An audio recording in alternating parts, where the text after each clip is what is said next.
Welcome to the Deep Dive. Today we're looking at what happens when a market leader known for its aggressive style runs headfirst into some of Europe's toughest regulators. Yeah, we are diving into the massive fine against Ryanair. And what it really tells us about the true cost of market dominance. This action by the Italian Competition Authority, the AGCM, it's a seismic event for the whole low-cost sector. It's not just about the money, which is staggering. Right. What's really at stake here is the business model. I mean, this fundamentally challenges the direct-to-consumer strategy Ryanair has perfected for, decades now. Okay, so let's get into the specifics. Just how big was this regulatory thunderbolt? Well, the headline number is a fine of $255.76 million. Wow. Imposed on Ryanair DE and its parent company, Ryanair Holdings. So for our listeners in the U.S., that's roughly $300 million. I mean, that has to be one of the largest penalties they've ever faced. It is. And it comes with a very specific charge: abuse of a dominant position. The authority basically concluded that Ryanair was dominant in the market for flights to and from Italy. And when they say upstream market, what does that actually mean? Think of it like the raw material.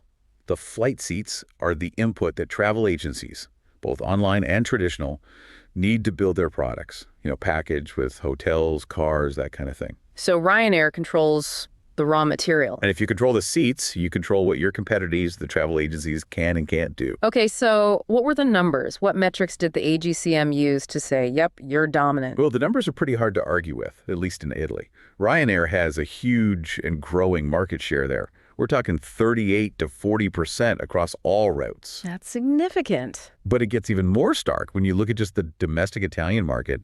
Their share hits 50.3%.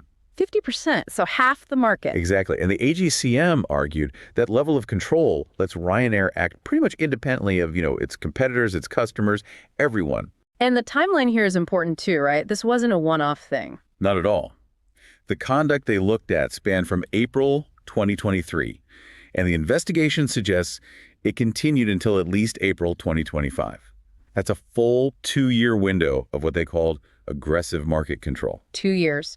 And this was all part of a deliberate effort to, just squeeze out the travel agencies? That was the objective, yeah. To make it technically and economically, a nightmare for agencies to buy Ryanair flights, especially if they wanted to bundle them with other services. That sounds less like healthy competition and more like corporate siege warfare. So how did they do it? You mentioned a multi-phase strategy. That's right. The investigation laid out 3 distinct and escalating phases. Phase 1 kicked off around mid-April 2023. And this involved customer-facing obstacles, right? Yeah, things designed purely to create friction. And the most, let's say, shocking part of that was the use of biometric data. The facial recognition, I saw that. Tell us about that. They rolled out mandatory facial recognition on their website. But here's the catch. It was only for users who booked their flight through an outside agency. Wait, so if you booked on Ryanair.com, you were fine. But if you used, say, Expedia, you had to submit a facial scan to check in. Exactly. The AGCM called it specifically designed to block bookings. It was maximum inconvenience, basically punishing the customer for using a third party. That immediately raises huge privacy flags, doesn't it? GDPR must be all over that. Oh, absolutely. It raised really serious concerns about misusing sensitive biometric data. It was a massive deterrent. Okay, so that's phase 1, friction and deterrence. What happened next was phase 2. Phase 2 was a major escalation, starting in late 2023. This wasn't subtle anymore. The AGCM found evidence Ryanair just started blocking booking attempts, either intermittently or altogether. So they just shut down the pipes? Pretty much. They blocked certain payment methods, and they started doing mass deletions of customer accounts that they thought were linked to OTA's online travel agencies. So they weren't just blocking new bookings. They were actively dismantling the infrastructure the agencies were using. Yes, and that led to phase 3 in early 2024, which was all about contractual coercion. Ah, the partnership agreements. Correct. They started forcing these very restrictive agreements on OTAs and travel agent direct accounts on traditional agencies.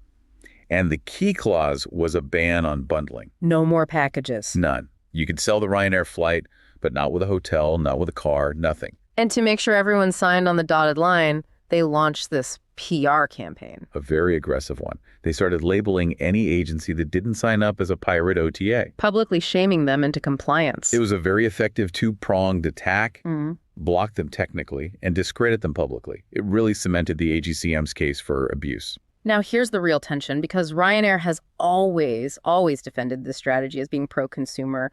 What's their side of the story? Their counter-narrative is, it's simple and it's compelling. They argue the direct sales model is the only reason their fares are so low. It avoids distribution costs. And it stops OTAs from adding their own markups, right? That's the other key point. They say it prevents agencies from gouging customers on fares and, more importantly, on ancillary services, like bags and seats. They often point to eDreams as an example of this. And they actually have a legal ruling that backs them up on this, don't they? They do, and this is why they're so confident about their appeal. In January 2024, the Milan Court of Appeal actually dismissed a lawsuit from an OTA. And what did that court say? It explicitly said that Ryanair's direct sales policy undoubtedly benefits consumers and was a perfectly legal and economically justified business choice. Wow. So you have two different legal bodies in Italy with completely opposite conclusions. One says it benefits consumers. The other says it's an illegal abuse of dominance. Exactly. A fascinating conflict. But let's get to the evidence that apparently tipped the scales for the AGCM. The raid on Ryanair's headquarters. What did they find? This is where the story shifts. It goes from a standard antitrust case to something that looks a lot more like deliberate deception. The documents they seized seemed to support the claims from eDreams. They did. Yeah. Especially on pricing. Remember, Ryanair's public line is that OTAs always overcharge. Right. But internal documents reportedly showed that Ryanair executives knew that some OTA programs, like eDreams Prime, were actually undercutting Ryanair's own direct prices sometimes. So their whole public argument was, at best, an oversimplification. They knew they were being beaten on price by the very companies they were trying to block. It seems so. But the deeper problem here goes beyond pricing. It's about securities law. It's about how Ryanair explained the sales dip they saw when they launched their blocking programs. This is the SHIELD program story, right? Yes.